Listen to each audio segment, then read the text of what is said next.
স্যারকে ভালোবাসো কি বাসো না, এক কথা উত্তর দাও। তো আমরা কি এখন থেকে তোমাকে সাহেবের পাত্রী হিসেবে ধরতে পারি? খুব বকে দিল, আমি একটুখানি কেঁদে ফেললাম, তো এইরকম আমি করে থাকি। এই যে হসপিটাল যাওয়া থেকে বাঁচিয়েছে সেটাই তো অনেক। হ্যাঁ, তুই ভীষণ পড়ে যা, সাহেব বলছিল। বাঁচিয়েও নেয়। নমস্কার, নিবেদিতা অনলাইনে আমি নিবেদিতা দে, আপনাদের স্বাগত। আজকে আমি এসেছি সুস্মিতা দের কাছে। সুস্মিতা দে বললে আপনারা তো চিনবেনই, কিন্তু আর একটা নাম বললে আপনারা একদম দুম করে চিনবেন। সেটা হচ্ছে কথা। কথা সিরিয়ালটা যেমন এখন ভীষণ টিআরপিতে খুব উপর দিকে আছে, তেমনি এই মেয়েটিও, মিষ্টি মেয়েটিও সবার খুব প্রিয় হয়ে রয়েছে। তো আমি ভাবলাম যে এত প্রিয় মেয়েটির সঙ্গে একটু কথা বলবো না, তাই ওর কাছে চলে এসেছি। হ্যাঁ, তোমাকে তো সবাই খুব ভালোবাসে, তোমার তোমার চ্যানেলের টিআরপি খুব হাই, তুমি নিজেও খুব সুন্দর করে অভিনয় করছো আর খুব ভালো তোমার ক্যারিয়ারটা এগোচ্ছে। তো তুমি একটু তোমার প্রথম কি করে শুরু করেছিলে, কিভাবে তোমাকে পছন্দ করা হয়েছিল, সেগুলো একটু বলো। আমি শুরু করেছিলাম, আমি প্রথমে মডেলিং করতাম, আমি কলেজে পড়তাম যখন। কোন কলেজে পড়তে? আমাদের আসানসোলের কলেজ, কন্যাপুর পলিটেকনিক। ও, তুমি আসানসোলে? আমি আসানসোল, স্কুল কলেজ আমার সবকিছু বেড়ে ওঠা আসানসোলে। আচ্ছা, এখানে মডেলিং এর জন্যই 2019-এ আমি কলকাতায় শিফট করি।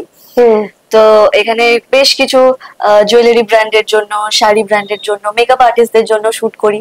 তারপর হঠাৎ একদিন টেন্ট হাউস থেকে, মানে সুশান্ত দার হাউস থেকে আমাকে কল করা হয় যে এরকম আমাদের একটা প্রজেক্ট আসছে, তো সেখানে আমরা নতুন মুখ চাইছি, তো তুমি একটু এই নাম্বারের সাথে যোগাযোগ করে নাও এখানে। আমি প্রথমে শুনে আমি ভাবলাম যে নিশ্চয়ই ফেক কল, মানে এইটা হতে পারে না। মানে আমাকে ফোন করে বলছে টেন্ট হাউস থেকে যে আমরা নতুন মুখ খুঁজছি, তো তোমার সাথে একটু যোগাযোগ করতে চাইছি। আমি আমাকে বললাম বাবা মনে হচ্ছে না, হয়তো এরকম, মানে স্বাভাবিক। প্রথম ততদিনে তুমি কলকাতায় চলে এসছো? আমি তখন হ্যাঁ হ্যাঁ হ্যাঁ হ্যাঁ কলকাতায় আমি থাকছি মায়ের সাথে মডেলিং এর জন্যই। তো তার সেখানে তখন আমি আসানসোলে ছিলাম যখন কলটা এসেছিল, মানে আমি যাওয়া আসা করতাম, কিছু কিছুদিন থাকতাম, আবার যখন কাজ কয়েকদিন না থাকতাম আমি বাড়ি চলে যেতাম। তো তারপরে আমার মধুপ্রিয়া, আমার বন্ধু, যে তিতলি করতো, সে তো টেন্ট হাউসে, আমি তাকে জিজ্ঞেস করলাম যে এরকম ব্যাপার সত্যি কি আসছে, আমায় ফোন করেছিল, বলছে হ্যাঁ আসছে, তুই যোগাযোগ কর, কথা বল। আমার তাহলে ঠিক আছে। তখন তো আমি এটা স্বপ্নের মতো ব্যাপার। তো তারপরে আমি সুশান্ত দার সাথে দেখা করতে যাই। তো তারপরে মামার সাথে গিয়েছিলাম সুশান্ত দার সাথে দেখা করতে। তারপরে মনে করে যে আমায় মানাবে হয়তো চরিত্রটা, তো এইভাবেই অপরাজিতা অপু হয়ে ওঠা। এবং সেটাতে দর্শক, মানে আমি আশা করিনি যে দর্শক এতটা ভালোবাসা দেবে। তো বাড়ির, মানে হয় না সিরিয়ালের, মানে একটা ফ্যামিলির মতো হয়ে যায়, যারা টিভিতে বসে দেখে বাড়িতে, তারা মনে করে আরে এরকম কেন বলছে, মানে তাদের সাথে না একটা অদ্ভুত কানেকশন তৈরি হয়ে যায়। তো সেটা অপুতে হয়েছিল। সেটা মানে একটা বিরাট রাধারানীর আশীর্বাদ। একটা সিরিয়ালে আজকালকার দিনে দেখা যায় যে প্রোটাগনিস্ট যে মুখটা হলো নতুন মুখ, তারপরে সে হারিয়ে যায়, কিন্তু তুমি পরপর মোটামুটি টাচউড। হ্যাঁ, এইটার রহস্যটা কি? সেটা আমি আলাদা করে আমি জানি না কেন, বাট আমার যেটা মনে হয় আমি খুব পাংচুয়াল, আচ্ছা, এবং প্রোডাকশন ফ্রেন্ডলি মেবি। তো আমার মনে হয়, মানে আমি বলেছিল যে না ঠিক আছে, তুই তো মানে সত্যি তোর জন্য কোনো অসুবিধা হয় না, যেরকম পঞ্চমীতে করেছিলাম, তো সেখানেই আর কি বলেছিল শাহানাদি যে তোর জন্য আমার কোনোদিন কোনো অসুবিধা হয়নি। আচ্ছা, তোমার আমি একটা পার্সোনাল প্রশ্ন করছি, তোমার এই যে একটা থেকে আর একটা সিরিয়ালে যাচ্ছ, এতে বাংলায় বলে যে খুবই কম পয়সা, হ্যানা ত্যানা, তো তোমার রেমুনারেশন এরা বাড়াচ্ছে, মানে কি বাড়াচ্ছে না বাড়াচ্ছে? অবশ্যই বাড়াচ্ছে তো? সেদিক থেকে তোমার কোনো আফসোস নেই? তুমি কি কোনো রকম ভাবে কোনো এখানে এতটা নাম করার পরে, যথেষ্ট তোমার নাম সেখানে করার পরে, কি তুমি বম্বেতে বা ওখানে কোনো যেতে চাও এখন? এই মুহূর্তে না, কারণ এই মুহূর্তে আমার মনে হয় যে আমার আরো অনেকটা পথ চলা বাকি, অনেক কিছু শেখার বাকি, অভিনয়টা আরো অনেক ভালো করে করা বাকি। তো সেগুলোর জন্য আগে এখানে জায়গাটা শক্ত হোক, তারপর। হ্যাঁ, তো তোমার এরপরে কি তোমার ফিল্ম বা এই ধরনের কিছুতে ইন্টারেস্ট আছে করার? হ্যাঁ অবশ্যই, মানে আমি চাই যে আমি এই প্রফেশনেই যেন থাকি, মানে অভিনয়টাই যেন করতে পারি, সেটা ওয়েব হোক বা মুভি হোক বা সিরিয়াল হোক, যাই হোক না কেন, মানে অভিনয়টার মধ্যে আমি থাকতে চাই। আচ্ছা আচ্ছা, তোমার যে আসানসোলের জীবনটা সেটা কিরকম ছিল একটু বলো। যেরকম আর 5টা সাধারণ মানে মানে বাবা ওখানে কিসের বাবা টিচার, ও আচ্ছা, কিসের টিচার? টিউশন টিচার ছিলেন। আচ্ছা আচ্ছা। তো এবং বাপি যখন বাড়িতে ব্যাচ আসতো আমিও বাপির সাথে পড়তে বসতাম। কি কি সাবজেক্ট? মানে সায়েন্স ও ফিজিক্স কেমিস্ট্রি ম্যাথস? হ্যাঁ হ্যাঁ। আচ্ছা আচ্ছা আচ্ছা। তো সেখানে আমিও বসে পড়তাম। আর আমার একটা কম্পিটিটর ছিল, মানে আমরা সেম ক্লাসে পড়তাম, এবং সে বাপির খুব ভালো মানে খুব প্রিয় স্টুডেন্ট ছিল। আর আমি চেষ্টা করতাম যে তাকে বিট করার, তার কাছে হারা যাবে না। বাপি বলছে ও তুই ভালো আর তুই এটা পারিসনি, এইটা হতে দেয়া যাবে না। আচ্ছা আচ্ছা আচ্ছা। সবসময় চেষ্টা করতাম কম্পিটিশন করার। তো বাবা আসানসোলে এটা করতেন কেন? মানে ওখানে কি রুট? ও তোমাদের রুটস আসানসোল? আসানসোল মানে আমার মানে কোল বেল্টের? হ্যাঁ একদম পুরো আসানসোল। আচ্ছা আচ্ছা। তো সেখানেই তো আমার কাজের জন্য কলকাতাতে আসা। ও আচ্ছা, মানে এটা কিন্তু একটা বিরাট ব্যাপার। মানে হ্যাঁ মানে এবং প্রথম দিকে আমি বলছি তোমায়, আমি শুরু করি 2018 শেষের দিকে মডেলিংটা, সেখানে আসানসোলে। মানে মডেলিংটা কি করে শুরু করলে সেটাই জানতে চাই। আমার না ছোটবেলা থেকে এই জিনিসগুলো খুব ভালো লাগতো, মানে এই জগৎটা খুব ভালো লাগতো। সবাই ভালোবাসবে, সুন্দর সুন্দর সাজবো সবাই, মানে আমি ওম শান্তি ওম দেখার পর ওখানে দীপিকার একটা সিন ছিল না, এরকম করে নামছে রেড কার্পেটে হ্যালো করতে করতে, ওইটা দেখে মানে আমি নিজে আয়নার সামনে এটা করতাম যে আমি আসছি আমার সবাই দেখার জন্য, এটা করছে, আমি হাত নাড়াচ্ছি, এটা একটা স্বপ্নের মতো ছিল। এবং আমি প্রথম যখন ইভেন্টে যাই, মানে যে মেদিনীপুরের দিকে যে শো গুলো হয় এই সমস্ত, সেখানে যখন প্রথমবার অপরাজিতা অপুর জন্য মানে অপু হিসেবে যখন আমি গেছি, এত ক্রাউড ছিল, জীবনে আমার প্রথম শো ছিল সেটা। আমি ভাবতে পারিনি যে ওরা অপুকে এতটা ভালোবাসে। আমি যখন গিয়ে লিটারালি আমি এটা করেছিলাম এবং ওরা এত চিৎকার করছে, মানে ওরা তখন তোমার এবং আমার মনে ছিল ওই স্বপ্নটা আমি মানে পূরণ হলো, আমি ওই স্বপ্নটার মধ্যে বাঁচছি, I am living my dream life. তো সেটা আর কি মানে বিরাট ব্যাপার। ভালো কথা। আমি রিসেন্টলি এই কতগুলো ওই রিলসে তোমার ওই মানে যেটাকে এখন কোট আনকোট মাচা বলে, হ্যাঁ হ্যাঁ, সেই অনুষ্ঠানগুলো দেখছিলাম, তুমি গান গাইছো ওরকম একটু ইয়ে না, একটু পোশাক পরে যেমন মঞ্চের লোকে পোশাক পরে সেরকম পরে গান গাইছো, হ্যাঁ, আর একটু দুলে দুলে, হ্যাঁ, মানে যেমন লোকে। সেটা তোমার সেই সেই জিনিসটা কবে থেকে শুরু হলো? মাচাটা কবে থেকে শুরু? সেটা ওই অপরাজিতা অপু থেকে। ও ওখান থেকে? হ্যাঁ। তুমি ভালো গান করো তার মানে? ভালো কিনা জানি না, আমি গানটা করতে ভালোবাসি। আচ্ছা, কি ধরনের গান? মানে সব ধরনের? হ্যাঁ। তুমি ছোটবেলায় গান শিখেছো? আমি 1 বছর শিখেছিলাম, মানে সেই শেখাটা গান শেখাটা এক নয়, 1 বছরে কি আর হয়। বাট আমার নিজের গানটা করতে আসলে ভালো লাগে, তো আমি ওখানে গিয়ে নিজের যেগুলো পছন্দ সেই সমস্ত গান ফান আমি গাই। কনফিডেন্স আছে তুমি যে এরকম ভাবে শিখে ইয়েতে মঞ্চে গাও? আছে, সেটা আছে। সেটা কেন বলতো, সেটা হচ্ছে দর্শকদের ভালোবাসার জন্য। তারা যখন মানে রাত 2-3টে পর্যন্ত এইটুকু বাচ্চা কোলে নিয়ে বসে থাকে আমায় দেখার জন্য, তখন তোমার মানে মনে হচ্ছে যেন আমার জন্য এতক্ষণ বসেছে, দর্শক আমার এতটা ভালোবাসে, তার থেকে তোমার আরো বেশি। একদম, সেটা থেকে কনফিডেন্স লেভেলটা এখান থেকে। কি গান তুমি গাও মোটামুটি? কি দিয়ে শুরু করো? আমার ওখানে যেরকম একটুখানি বিটের গান লোকজন পছন্দ করে, সেরকম মন মানে না, ফাগুনি পূর্ণিমা রাতে, যারা সা ঝুমলুমে, এই গানগুলো আমার নিজেরও খুব ভালো লাগে। ফাগুনি পূর্ণিমা, তারপর মানে যারা সা ঝুমলুমে, মেরে খবর মে জো আয়ে, এই সমস্ত গানগুলো আমার নিজের খুব ভালো লাগে। একটু বিটের গান, একটু বিটের গান। পুরোনো দিনের গান করো? আশা টাশার গান না অতটা হয় না এখন। এখন লোকে তো হ্যাঁ এতটা এক্সপেরিমেন্ট চাই না, চলতে দরকার নেই, থাক। তুই কি একটা মাত্রই মেয়ে? হ্যাঁ, এবং সব ভালোবাসাটা আমার, এবং সব অত্যাচারটাও তোমার। না, আমি খুব শান্ত, তুমি ভাবতে পারবে না। এখন হয়তো শান্ত ছিলাম, হয়ে গেছে, কারণ আমি সেটা এখন খুবই দুরন্ত বাচ্চা হয়ে গেছি। এদিকে যাচ্ছি এদিকে যাচ্ছি, পড়ে যাচ্ছি, এই হচ্ছে। হ্যাঁ, তুই ভীষণ পড়ে যা সাহেব বলছিল, বাঁচিও না। তো হ্যাঁ, মানে আসছি ওই পথে আমি আসছি, হোঁচট খেয়ে যাচ্ছি, মাথা ঢুকে যাচ্ছে, এই সমস্ত হতেই থাকে। এবং আমি একটা কাণ্ড করেছিলাম, সেটা হচ্ছে, এটা সাহেবকে দেখেই হয় নাকি? আবার একটা, যাই হোক, এটা ঘটনা হচ্ছে, আমাদের একটা গানের শুটিং হচ্ছিল, যেখানে দেখাচ্ছে যে কথা নেশা করে নিয়েছে এবং নেশা করলে সে হিন্দি গান গায়, নাচ করে, এই সমস্ত করে। এবারে আমাদের একটা সিকোয়েন্স সুমনদা ঠিক করেছে যে ঠেলার ওপর যে জিনিসপত্র যা ঠেলাগুলো হয় তার উপর উঠে কথা নাচবে, এবং একটা সময় যেখানে কাটছে ওই পয়েন্টটাতে ও ঘুরে জাস্ট ফ্রেম আউট হয়ে যাবে। আমাকে সুমনদা বলেছে তোকে এদিকে আসতে হবে, তুই খালি ঘোর, টার্নটা দিয়ে ফ্রেম আউট হয়ে যায়, নিচে বসে যা, তাহলেই হবে, শটটা ওখানেই কেটে দেবো। আমি এরকম করে উঠেছি, উঠে ঘুরেছি। এবার ওই শটটার আগে সুমনদা সাহেবদাকে বলেছে তুই থাকিস না এটাতে, মানে শুধু আমার ওইটুকু খালি ফ্রেম আউট হয়ে যা, তুই দূরে সরে যা, তোকে লাগছে না। জানি না কেন সাহেবদার একটুখানি, খুব একটা মানে ফ্রেম থেকে আউট হয়ে যায়নি, মানে ওই এরিয়াটা থেকে একটু দূরেই দাঁড়িয়েছিল, বেশ অনেকটা দূরে, মানে ধরো ওই দরজা থেকেও আরেকটু দূরে দাঁড়িয়েছিলাম। আমি উঠেছি, উঠে ঘুরেছি যেই, আমি না ব্যালেন্স রাখতে পারিনি, ঘুরে একদম এদিকে এসে পড়লাম। এই সাহেবটা দৌড়ে এসে ধরে নিল। যদি না ধরতো নিশ্চয় তো সিমেন্ট মানে বাঁধানো, মাথা যেত আমার ফেটে। আমি জাস্ট পড়েছি, আমি পড়ে ব্ল্যাঙ্ক, আমি তাকিয়ে আছি। আমরা ছেলেরা ওই শটটা তোলা হয়নি? মানে মানে অনেক এরকম ভাবে আমার বাঁচিয়ে, মানে তুই এরকম হাসপাতালে চলে যেতাম। না এইরকম তুই পড়ছিস আর সাহেব তোকে বাঁচাচ্ছে, এই করে করেই কি তোদের এই ব্যাপারটা পড়ে আসছি। যাকগে, বলছি যে কথা সিরিয়ালটা কতদিন হলো? 11 মাস। এই আমাদের 26 নভেম্বর 1 বছর হবে শুটিং শুরু হওয়ার। খুব ভালো, খুব ভালো। এই ইয়ের মধ্যে, হ্যাঁ এই এর মধ্যে কথাটা খুব, এটা কি একটা কি নিজেদের রসায়নটাও কি এর মধ্যে চলে আসছে?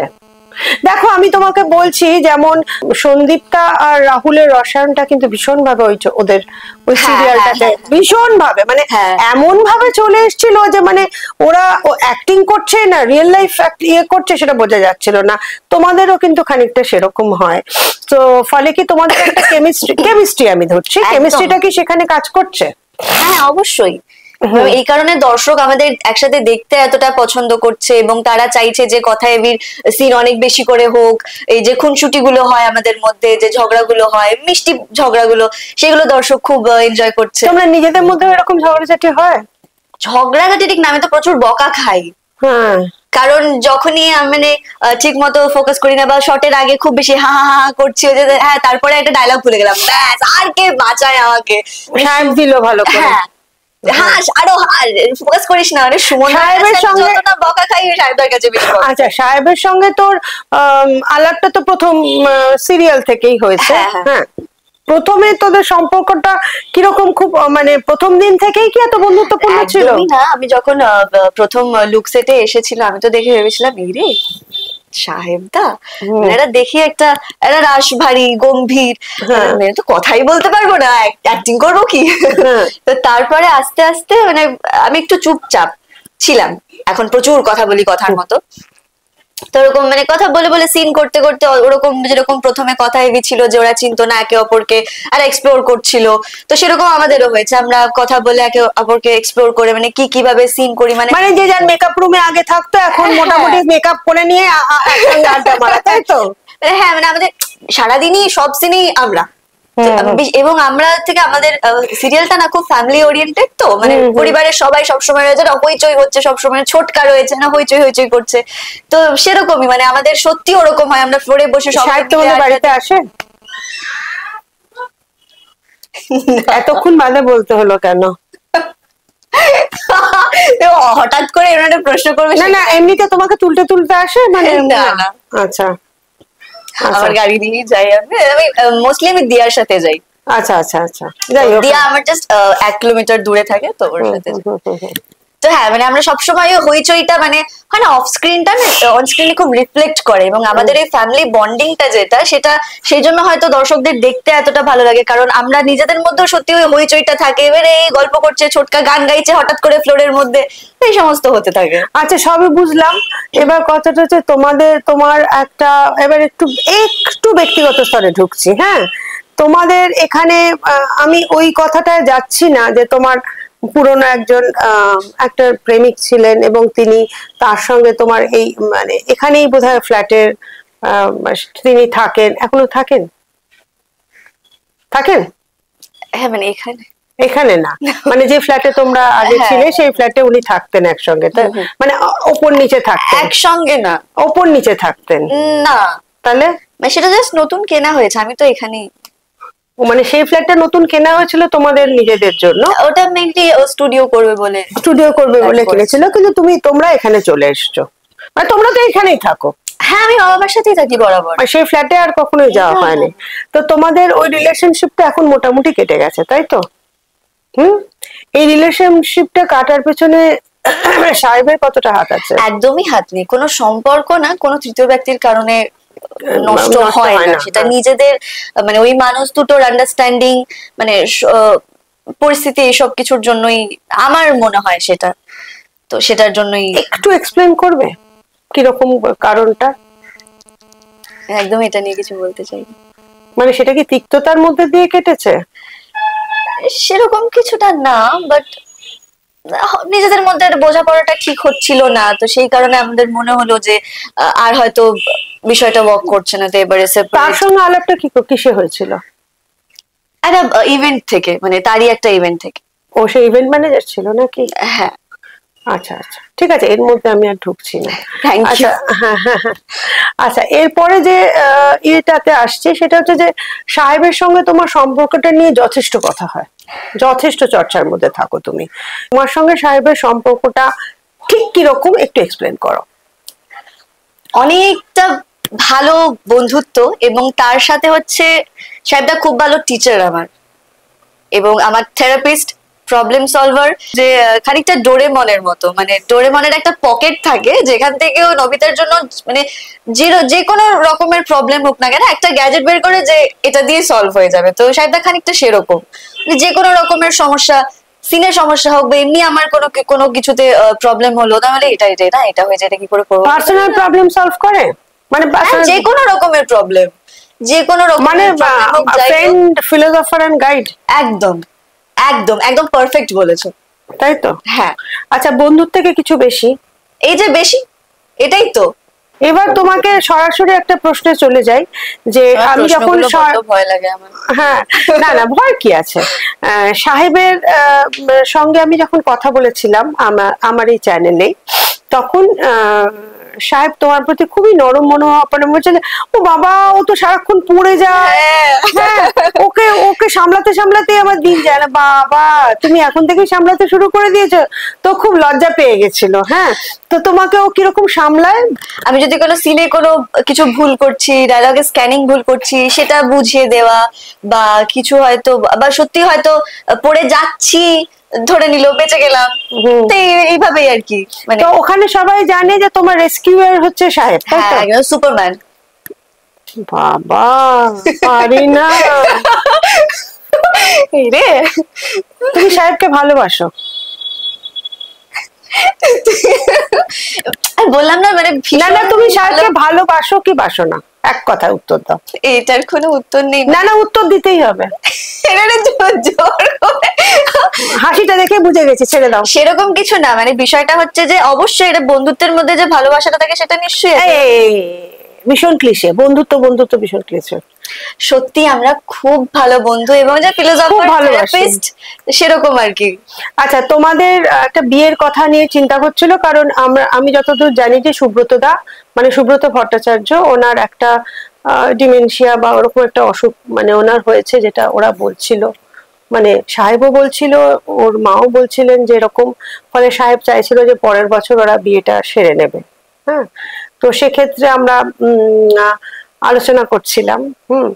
তো পাত্রী হিসেবে দেখেই মনে হচ্ছে কিছু একটা জিজ্ঞেস করবে আমার। না না, পাত্রী হিসেবে আমরা সবাই জানি, তুমি দেখো বিয়ের কথা কেউ বলতে পারে না, কি হবে না হবে কেউ জানে না।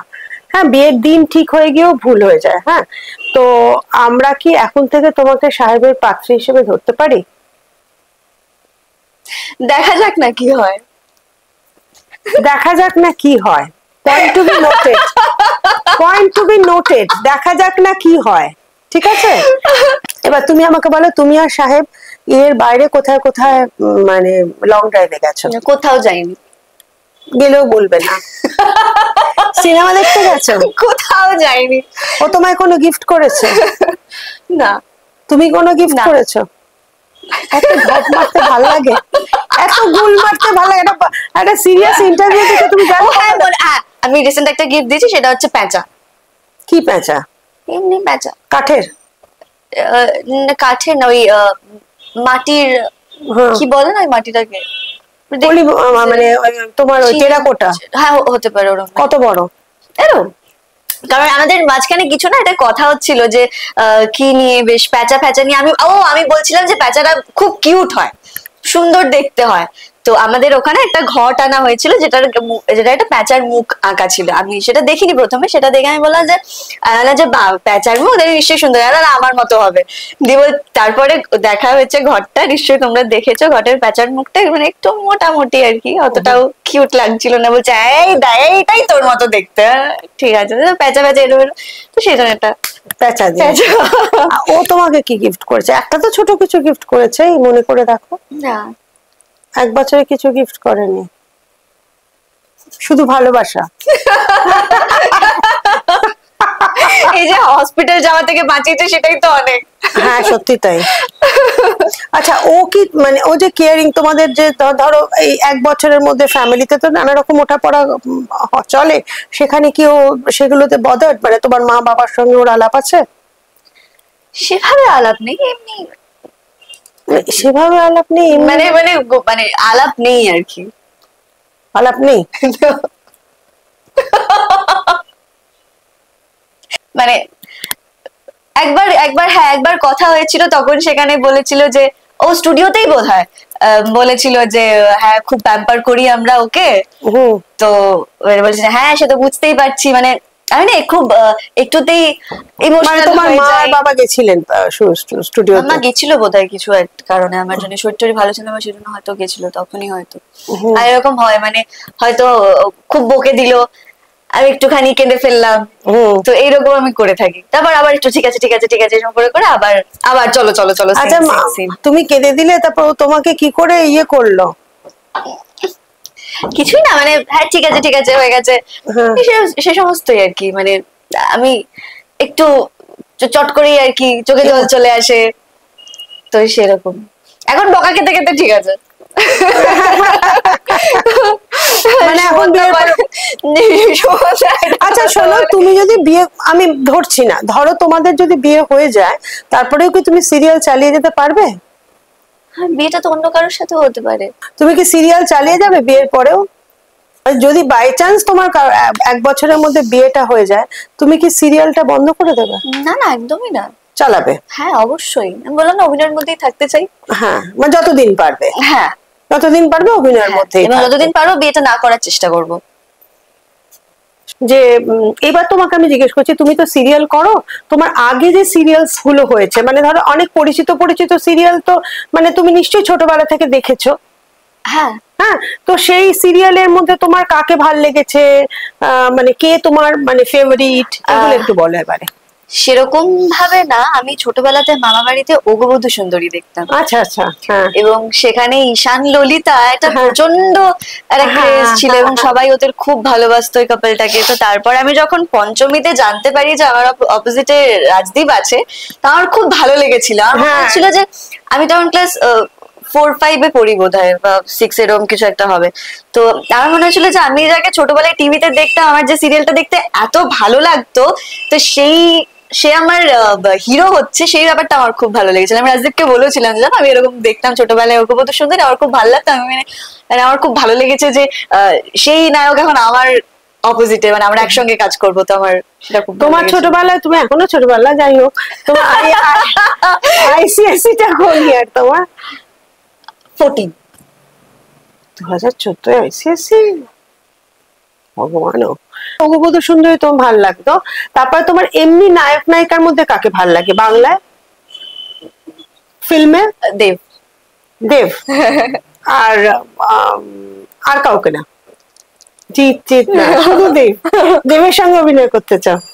এবং হ্যাঁ, আমাদের আমি ছোটবেলা থেকে মানে আমার ভীষণ, আমি প্রচন্ড গান দেখতাম, দেবের ছবি ছবি কেটে রাখতাম, এই সমস্ত করতাম। তো আমাদের রিসেন্ট একটা হয়েছিল স্টারের পুজোর সবচেয়ে বড় জলসা, যেখানে আমি আর সাহেবদা আমরা পুরো শোটা হোস্ট করেছিলাম, সেখানে দেবদাও ছিল।